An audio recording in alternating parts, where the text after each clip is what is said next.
নমস্কার, কেমন আছেন সবাই? আজ চটজলদি গাজরের পরোটার রেসিপি আপনাদের সঙ্গে শেয়ার করব। প্রথমে গাজর কুড়িয়ে নিয়েছি, এবার ময়দাটা মেখে নেব। 2 কাপ আটা নিয়েছি, দিচ্ছি পরিমাণ মতন লবণ, চিনি,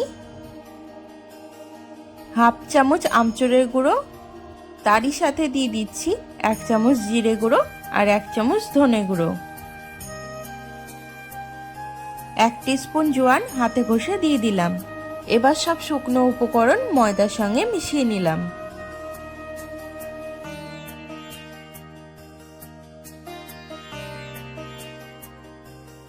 এবার 2 চামচ রিফাইন্ড অয়েল দিয়ে দিলাম, দিয়ে সবগুলো উপকরণ একসঙ্গে মিশিয়ে নেব।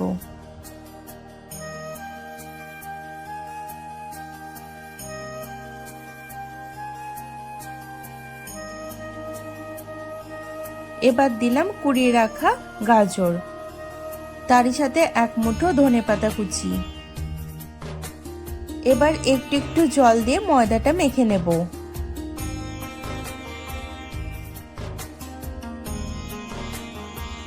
আমার ময়দা মাখা হয়ে গেল, এবার 15 মিনিটের জন্য রেখে দেব। এবার লেচি কেটে ময়দা দিয়ে বেলে নেব, আপনারা তেল দিয়েও বেলতে পারেন।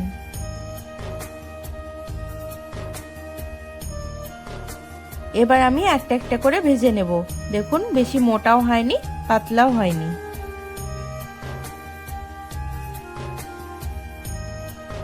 এপিট ওপিট ভালো করে সেঁকে নিতে হবে।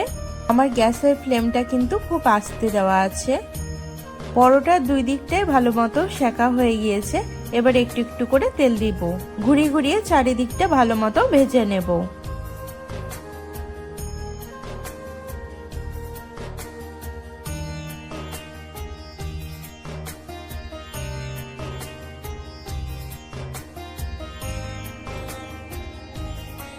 তৈরি হয়ে গেল আমার গাজরের পরোটা। আজ আমি তিলের আলুর দমের সাথে গাজরের পরোটা পরিবেশন করেছি।